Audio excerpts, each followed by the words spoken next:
राधे राधे, जय श्री कृष्णा। जय हो श्री लक्ष्मी नारायण भगवान की जय। आइए अब हम ज्येष्ठ मास के महात्म्य का 10वां अध्याय और 10वें दिन के पुण्य फल देने वाली कथा को सुनेंगे और अंत में श्री तुलसी महारानी जी की आरती सुनेंगे। आइए सबसे पहले हम ज्येष्ठ मास का 10वां अध्याय सुनते हैं। इस अध्याय में दशहरा व्रत का महात्म्य आएगा। सभी ब्राह्मण स्कंद मुनि से कहने लगे कि हे स्कंद मुनि जी, यह दशहरा व्रत किसे कहते हैं? इस व्रत का क्या विधान है और इस व्रत को करने का क्या फल मिलता है? पहले इस व्रत को किसने किया और उसे इस व्रत का क्या फल मिला, वह भी हम सुनना चाहते हैं। यह व्रत ज्येष्ठ मास में ही क्यों आता है, यह सभी आप हमें विस्तार से बताइए। तब स्कंद मुनि बोले कि हे ब्राह्मणों, तुमने जनहित के कल्याण के लिए बड़ा ही धार्मिक प्रश्न किया है। मैं इसे तुम्हें विस्तार से सुनाऊंगा। ज्येष्ठ मास के शुक्ल पक्ष की एकम तिथि से लेकर 10वीं तिथि तक दशाश्वमेघ तीर्थ में जाकर स्नान, व्रत, दान, पूजा करने के विधान को दशहरा व्रत कहा जाता है। ज्येष्ठ मास में भगवान विष्णु के मंदिर में जाकर दशहरा व्रत को धारण करना चाहिए। इस मास की शुक्ल पक्ष की एकम तिथि से 10वीं तिथि तक विष्णु भगवान का दर्शन, स्पर्श, मंजन, अर्चन आदि करने को दर्शी मुनियों ने इसका नाम दशहरा व्रत रखा। हे ब्राह्मणों, ज्येष्ठ मास में इस व्रत को धारण करने से मनुष्य के 10 जन्मों के 10 प्रकार के पाप धुल जाते हैं, इसलिए भी इसका नाम दशहरा व्रत पड़ा। ज्येष्ठ मास की शुक्ल पक्ष की 10वीं तिथि को गंगा जी में स्नान, जप, तप, तर्पण, पूजा पाठ करने का अक्षय फल मिलता है। स्कंद मुनि आगे बोले कि ज्येष्ठ मास शुक्ल पक्ष की 10वीं तिथि बुधवार, हस्त नक्षत्र, गोरकर्ण, आनंद योग, व्यतिपात योग, कन्या राशि के चंद्रमा और वृक्ष राशि के सूर्योदय होने पर स्नान, दान, पूजन, तर्पण, अर्पण, ब्राह्मण भोजन, गौदान करके मनुष्य अपने 10 जीवन के 10 प्रकार के पापों से मुक्त हो सकता है। वह मनुष्य इस जीवन के समस्त सुखों को भोग कर मरने के बाद विष्णु लोक को ही जाता है, इसमें कोई संदेह नहीं है। हे ब्राह्मणों, कायिक, वाचिक व मानसिक तीनों प्रकार के पाप धुल जाते हैं, जिनमें दूसरों का धन चुराना, शास्त्र विद हिंसा करना, पराई स्त्री का भोग करना, ये कायिक कर्म है। कटु वचन बोलना, दूसरे के हृदय को ठेस पहुंचाना, झूठ बोलना, मंदिर के दान को खुद के कार्य में उपभोग करना, ये वाचिक कर्म कहलाते हैं। दूसरों की बुराई में रुचि लेना, कीर्तन आदि में लड़ाई झगड़ा करना, लोक व परलोक की निंदा करना, यह मानसिक कर्म है। स्कंद मुनि आगे बोले कि हे ऋषि मुनियों, ज्येष्ठ मास की शुक्ल पक्ष की 10वीं तिथि के दिन गंगा जी में स्नान करके गंगा मैया की स्तुति और पूजा करें और फिर बोलें कि हे शांता, हे नारायणी, आपको नमस्कार है। 10 विध पापों को नाश करने वाली हे गंगा मैया, मैं आपको नमस्कार करता हूँ। फिर 10 देवताओं के नामों की स्तुति करें। 10 देवता हैं नारायण, महेश, ब्रह्मा, सूर्य, भागीरथ, हिमवान, स्कंद, गणेश, कार्तिकेय, चंडी, इंद्र आदि। इन सभी 10 देवताओं की पूजा करें। फिर 10 फलों से उनको भोग चढ़ावें। फिर सत्तू के 10 पिंड बना करके जल में छोड़े। पसर, तिल 10 ब्राह्मणों को देकर गंगाय सर्व रूपाय नमः इस मंत्र को बोलकर पूजन करें। फिर 10 पिंड गुड़ के पिंड देवें और फिर सुवर्ण, चांदी या किसी अन्य धातु का मत्स्य, कच्छप, मंडूक, शिशुमार बनाकर के पूजन करें और गंगा जी में छोड़े। फिर 10 ब्राह्मणों को 10 सेर तिल, जौ, चावल, दूध देने वाली गाय बछड़ा सहित दान जरूर करें और सभी 10 ब्राह्मणों को 10वीं तिथि के दिन स्वादिष्ट भोजन करावें। इससे 10 जन्मों के अर्जित 10 प्रकार के पापों का नाश हो जाता है। हे ब्राह्मणों, इसमें कोई संदेह नहीं है।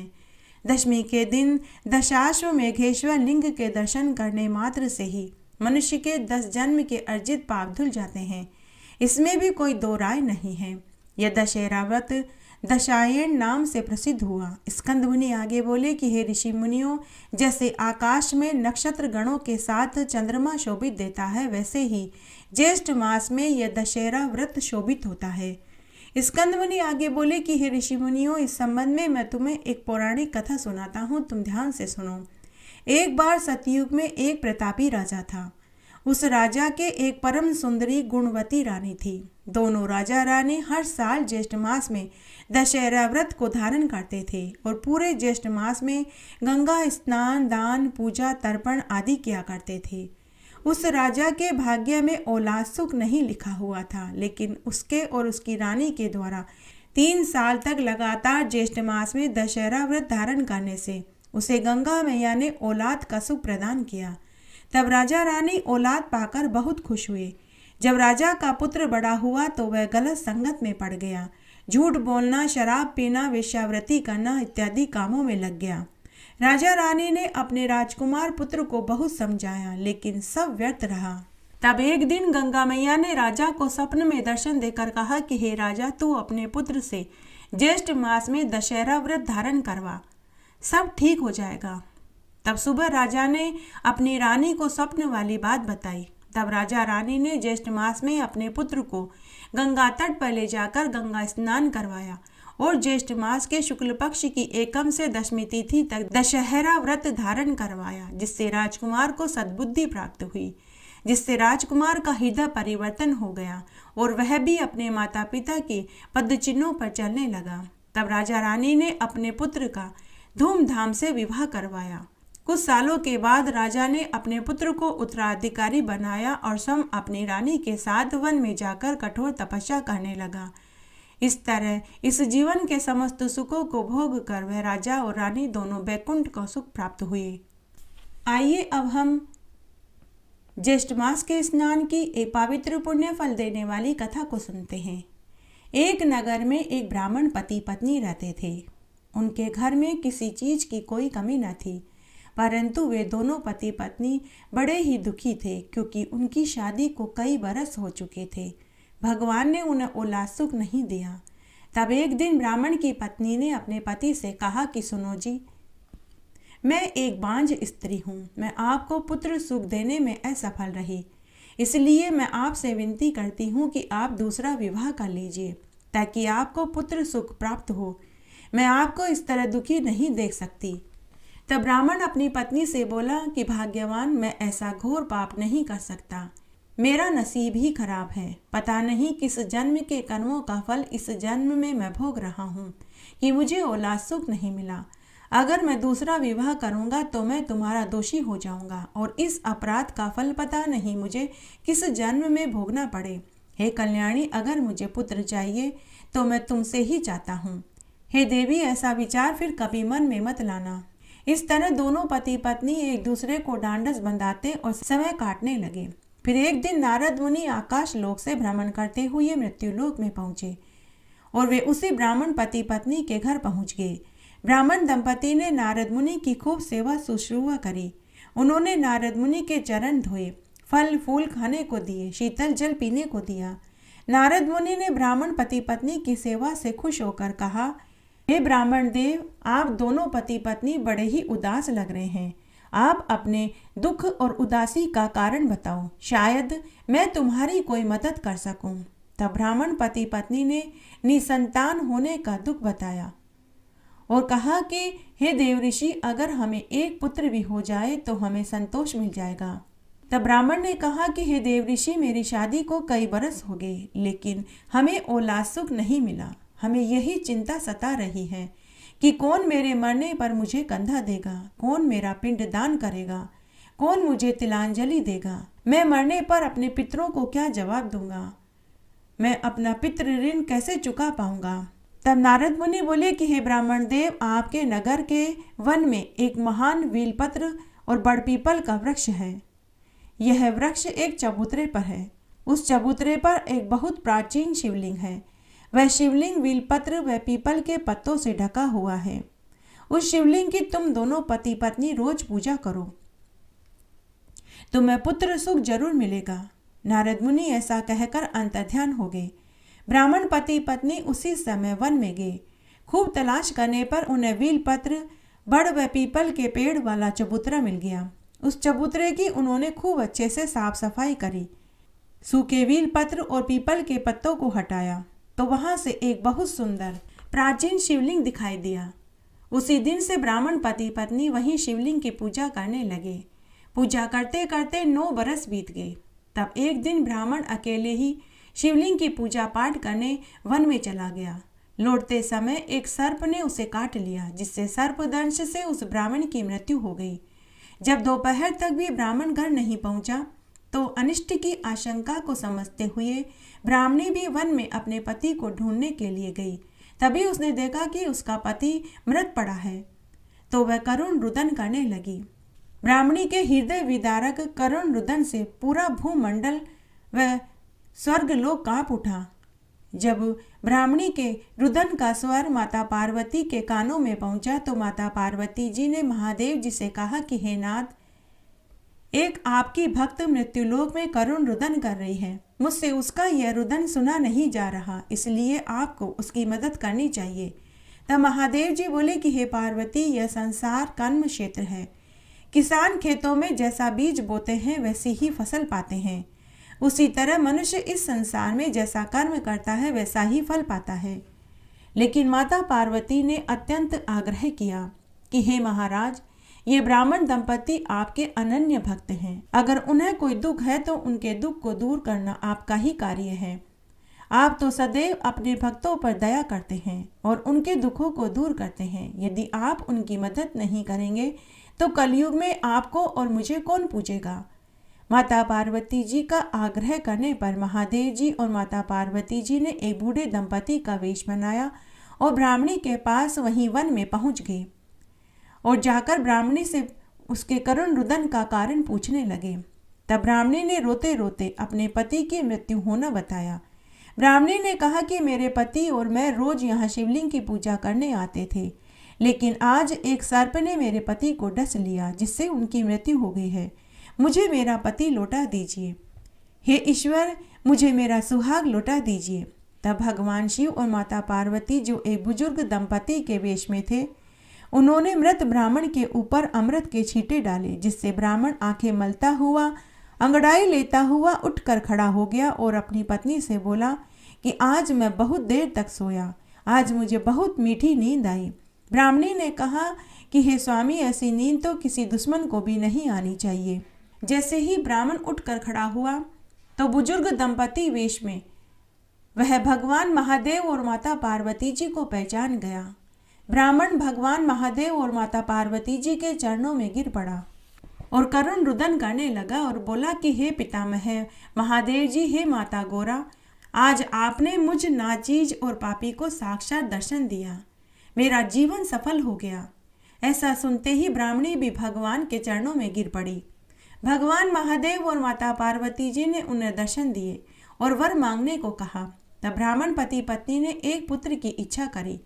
तब पार्वती जी ने कहा कि हे ब्राह्मण, आप दोनों पति पत्नी ज्येष्ठ मास का स्नान करो। ज्येष्ठ मास की शुक्ल पक्ष की एकम तिथि से लेकर दशमी तिथि तक 10 दिन तक दशाश्वमेघ तीर्थ में जाकर स्नान करो, व्रत करो और दान पुण्य करो। तुम्हें एक पुत्र सुख जरूर प्राप्त होगा। ऐसा कहकर महादेव और पार्वती जी अंतर्ध्यान हो गए। तब ब्राह्मण दंपति ने ज्येष्ठ मास की शुक्ल पक्ष की एकम तिथि से लेकर दशमी तिथि तक दशहरा व्रत धारण किया और खूब दान पुण्य किया, जिसके कुछ महीने के बाद ब्राह्मणी को गर्भ ठहर गया और 9वें महीने में उसे एक सुंदर पुत्र पैदा हुआ और वे दोनों ब्राह्मण दंपति इस जीवन का सुख भोग का मरने के बाद शिवलोक को प्राप्त हुए। एक बार की बात है, एक गांव में एक ब्राह्मण पति पत्नी अपनी 2 बेटियों के साथ रहते थे। वह ब्राह्मण पति पत्नी एक बार 4 धाम की यात्रा पर गए। वहां किसी अज्ञात बीमारी से दोनों की ही मृत्यु हो गई। बेटियां 8 और 9 बरस की थी। पुराने जमाने में गांव में ब्राह्मणों को सीधा दिया जाता था। सीधे में आटा, दाल, तेल, घी सभी चीजें दी जाती थी। तब गांव के सरपंच ने चौपाल में दोनों बेटियों को आश्वासन दिया कि बेटियों, रोज तुम्हारे घर आटा, दाल, तेल, घी आ जाया करेगा। तुम्हें चिंता करने की कोई जरूरत नहीं है। भगवान ने तुम्हारे माता पिता को छीन लिया, इसका हमें बहुत दुख है, लेकिन अब हम सब गांव वाले हमेशा तुम्हारी मदद करेंगे। इस तरह दोनों बेटियों का गुजर बसर चलने लगा। छोटी बेटी बड़ी ही धार्मिक प्रवृत्ति की थी। जब दोनों बेटियां 16 और 18 बरस की हुई तो छोटी बेटी ने अपनी बड़ी बहन से कहा कि जीजी, ज्येष्ठ का महीना लगने वाला है। गांव की सभी औरतें ज्येष्ठ मास का स्नान और व्रत करेगी और पूरे मास में बड़ पीपल और आंकड़े और केले के पेड़ की पूजा करेगी। जीजी, आप भी हमारे साथ कल सुबह जल्दी उठना। हम भी गांव की औरतों के साथ गंगा नदी पर स्नान करने के लिए जाएंगे और हम भी पूरे ज्येष्ठ मास का व्रत करेंगे, कथा कहानियों को सुनेंगे, बड़ पीपल और आंकड़े और केले के पेड़ की पूजा करेंगे। तब बड़ी बहन छोटी बहन से बोली कि अरे छोटी, मुझसे भूख बर्दाश्त नहीं होती, इसलिए तू ही कर ले। तब छोटी बेटी सुमित्रा ने पूरी श्रद्धा और लगन के साथ ज्येष्ठ मास का स्नान और व्रत किया और गांव की औरतों के साथ बैठकर ज्येष्ठ मास की कथा कहानियों को सुनने लगी और बड़ पीपल, आंकड़े और केले के पेड़ की पूजा करने लगी। इस तरह समय गुजरने लगा। तब एक दिन गांव में साधु संतों और महात्माओं की एक टोली आई। बड़ी बहन उन साधु संतों की टोली में घर छोड़कर चली गई, लेकिन छोटी बहन ने अपना सत नहीं छोड़ा। वह पूरी सादगी से गांव में अपने ही घर में रह रही थी। तब एक दिन गांव के सरपंच ने एक फैसला लिया कि ब्राह्मण की बड़ी बेटी साधु संतों के साथ चली गई, अब हमें छोटी बेटी का विवाह कर देना चाहिए। तब सभी गांव वालों ने खुशी खुशी धन एकत्रित किया और फिर सरपंच ने छोटी बहन सुमित्रा का विवाह धूमधाम से एक ब्राह्मण युवक के साथ करवा दिया। छोटी बहन हर साल ज्येष्ठ मास का स्नान और व्रत करती थी, बड़ पीपल, आंकड़े और केले के पेड़ को सींचती थी, सूर्य नारायण भगवान को अर्घ्य देती थी, तुलसा जी को सींचती थी और अपनी बड़ी बहन की कुशलता के लिए प्रार्थना करती थी कि हे भगवान, मेरी बड़ी बहन को सद्बुद्धि दीजिए और वो जल्दी वापस घर आ जाए, ऐसा चमत्कार कर दीजिए। तब एक दिन सुबह सुबह छोटी बहन सुमित्रा को न जाने क्या हुआ, वह अजीब सा बर्ताव कर रही थी। तुलसी जी को बार बार सींच रही थी और पूरे घर में पानी का छिड़काव कर रही थी और तुलसी जी की परिक्रमा कर रही थी और जय हो चारभुजा नाथ जी की, जय हो विष्णु भगवान की, जय हो तुलसी माता की कर रही थी और बोल रही थी कि आग लग गई, बुझाओ बुझाओ, आग लग गई। घर के अंदर सो रहा सुमित्रा का पति जब ऐसे सुना तो वह उठकर आया तो उसने देखा कि उसकी पत्नी तुलसा जी में जल दे रही थी, पूरे घर में पानी का छिड़काव कर रही थी और बोल रही थी, आग लग गई, आग लग गई, बचाओ। तो पति ने पूछा कि अरे भगवान, कहाँ आग लग गई? तो सुमित्रा ने कहा कि मेरी बड़ी बहन जिन साधु संतों की टोली के साथ गई थी, उनकी सबकी झोपड़ियां जल गई। मैं अपनी बहन की झोपड़ी की आग बुझा रही हूँ। पति ने कहा कि अरे सुमित्रा, तू पागल हो गई है, तुझे कैसे पता चला कि तेरी बहन की झोपड़ी में आग लग गई है? तू यहाँ पानी का छिड़काव करके अपनी बहन की झोपड़ी की आग कैसे बुझेगी? तू तो यहाँ पानी का छिड़काव कर रही है और वहाँ तेरी बहन की झोपड़ी की आग कैसे बुझेगी? तू तो यहाँ घर पर है और तेरी बहन न मालूम कहाँ है, उसे गए तो कई बरस हो गए हैं। तो सुमित्रा बोली कि अगर मैं झूठ बोलती हूँ तो आप अभी गंगा तट पर जाइए और मेरी बहन मिले तो उसे लेकर आइए। सुमित्रा का पति आश्चर्य में पड़ गया। वह उसी समय गंगा तट पर गया। वहाँ का दृश्य देखकर भुचक्का रह गया। वहाँ सभी की झोपड़ियां पूरी पूरी जल चुकी थी। मात्र एक झोपड़ी थी जो अध जली थी। सुमित्रा का पति उस अध जली झोपड़ी के पास गया तो देखा कि वहाँ एक साध्वी के कपड़ों में एक पतली दुबली सी औरत घूंघट निकालकर रो रही थी। सुमित्रा का पति उसे देखकर पहचान गया कि हो न हो यही मेरी बड़ी साली है। सुमित्रा का पति बोला कि जीजी, मैं तुम्हारी छोटी बहन सुमित्रा का पति हूँ। उसी ने तुम्हारी इस झोपड़ी की आग बुझाई है, उसी ने तुम्हें मुझे यहाँ लेने के लिए भेजा है। अब आप वापस घर चलिए। इस तरह सुमित्रा का पति अपनी साली को लेकर घर आ गया। छोटी बहन ने अपनी बड़ी बहन से कहा कि जीजी, मैं तुम्हें घर के अंदर एक शर्त पर ही आने दूंगी, जब तुम शादी करना स्वीकार करोगी। तो बड़ी बहन ने कहा कि अरे छोटी, तू तो बड़ी ही समझदार है। तूने मुझे ज्येष्ठ मास का स्नान और व्रत करने को कहा, लेकिन मैंने ही नहीं किया। इसीलिए मुझे ये दुख देखने पड़ रहे हैं। उसके बाद बड़ी बहन छोटी बहन से बोली कि अरे बहन, अब मुझसे इस उम्र में कौन विवाह करेगा। तो छोटी बहन ने कहा कि जीजी, हमारे गांव के 4 दरवाजे हैं, आप हर दरवाजे पर जाइए, जो भी पुरुष सबसे पहले आपको मिले आप उसी से विवाह कर लेना, आप उसी के गले में वरमाला डाल देना। तब बड़ी बहन गांव के पहले दरवाजे पर गई। वहां उसे एक कोढ़ी पुरुष बैठा हुआ मिला। उसके पूरे शरीर पर मक्खियां भिनभिना रही थी।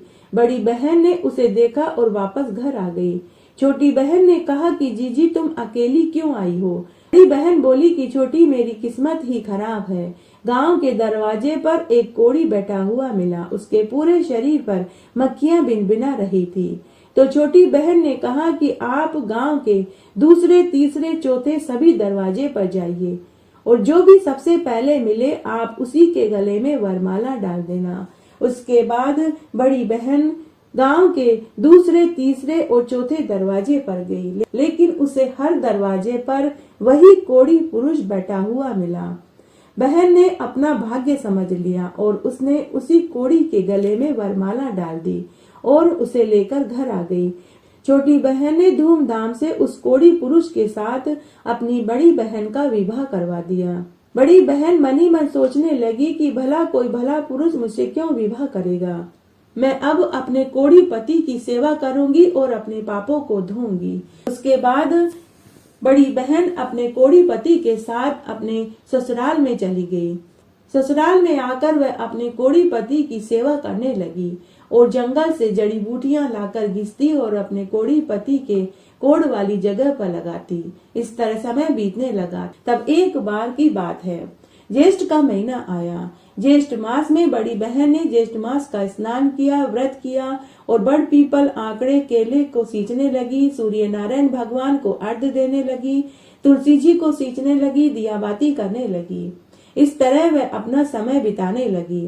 तब एक बार की बात है, ज्येष्ठ के महीने में उनके गांव में भागवत कथा करने वाली एक मंडली आई। तो बड़ी बहन अपने कोढ़ी पति के साथ भागवत कथा सुनने के लिए पहुंची, लेकिन किसी ने भी उस कोढ़ी मनुष्य को पांडाल में बैठने नहीं दिया। तब बड़ी बहन अपने कोढ़ी पति के साथ पांडाल के बाहर बैठ गई और भागवत कथा सुनने लगी। बाहर बहुत तेज धूप और गर्मी थी और गरम गरम लू चल रही थी। गरम गरम हवा के थपेड़े उन्हें सहने पड़ रहे थे, लेकिन फिर भी बड़ी बहन और उसका कोढ़ी पति पांडाल के बाहर बैठकर ही कथा सुनने लगे। इस तरह 3-4 दिन बीत गए। तब 5वें दिन बहुत तेज आंधी, तूफान और बरसात आया। बड़ी बहन और उसका पति पांडाल के बाहर ही बैठे थे। वे पूरे बरसात में भीग गए। बड़ी बहन ने अपने पति से कहा कि बरसात और आंधी तूफान आ रहा है, अतः हमें घर चलना चाहिए। लेकिन उसका कोढ़ी पति बोला कि भगवान, हम दोनों यहीं बैठकर कथा सुनेंगे। तभी वहां एक चमत्कार हुआ। भगवान 4 भुजानाथ वहां प्रकट हुए और उन्होंने अपने छत्र से उनके ऊपर छाया कर दी। बड़ी बहन और उसके कोढ़ी पति ने जब भगवान को साक्षात अपने सामने देखा तो वे उनके चरणों में गिर पड़े। पांडाल में बैठे सभी गांव वाले यह दृश्य देखने लगे। सभी बाहर आए और अपनी गलती पर दुखी हुए। सभी ने वहां भगवान 4 भुजानाथ जी के साक्षात दर्शन किए। भगवान ने कोढ़ी पति का कोढ़ दूर कर दिया और उसे वरदान देकर अंतर्ध्यान हो गए। छोटी बहन ने बड़ी बहन को ताड़ दिया। बड़ी बहन ने ज्येष्ठ मास का स्नान और व्रत किया तो भगवान ने उसे ज्येष्ठ मास के स्नान और व्रत का फल दिया। घटती हो तो पूरी हो, पूरी हो तो परवान चढ़े, भूले बिसरे नाम तेरे भंडार में भरे। जय हो तुलसी मैया की। तुलसी महारानी नमो नमो, हरि की पटरानी नमो नमो। बन तुलसी पूरन तप कियो मैया, शालग राम महापटरानी। जाके मंज मंजरी कोमल मैया, श्रीपति चरण कमल लपटानी। धूप दीप नैवेद्य आरती मैया, पुष्पन की वर्षा बरसानी। 56 भोग 36 व्यंजन मैया, बिन तुलसी हरि एक न मानी। सामरो सखी माई तेरा यश गावे मैया, भक्तों वर दीजे महारानी। तुलसी महारानी नमो नमो, हरि की पटरानी नमो नमो। इस तरह आज हमने ज्येष्ठ मास का 10वां अध्याय, 10वें दिन की पुण्य फल देने वाली कथा और अंत में तुलसी महारानी जी की आरती सुनी। आशा करती हूँ यह आपको जरूर पसंद आएगा। मेरे साथ बने रहने के लिए आपका धन्यवाद। आगे आने वाली कथा कहानी के लिए भी आप इसी तरह मेरे साथ बने रहें। धन्यवाद।